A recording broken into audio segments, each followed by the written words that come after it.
to slide 12, you'll see a similar presentation of deaths here. Had we taken no action, again, even within the short 30-day period between here and now, you'd be looking at up to 6,000 deaths.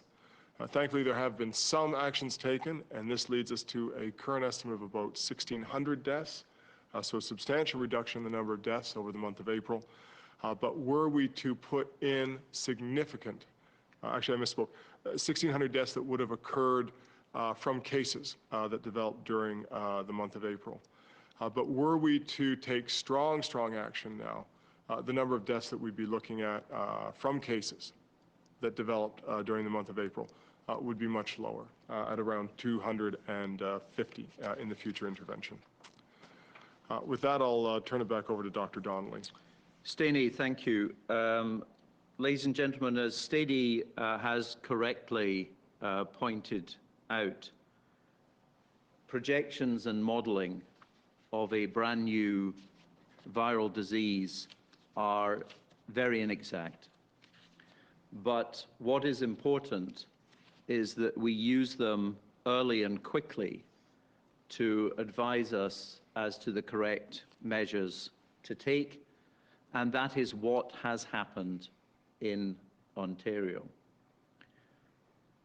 I want to turn now to perhaps what might be the most disturbing slide in this deck for those who have the deck to hand, and that is the slide which is on page 13. I think it's important that we all are robustly realistic about the scale of the challenge that we face.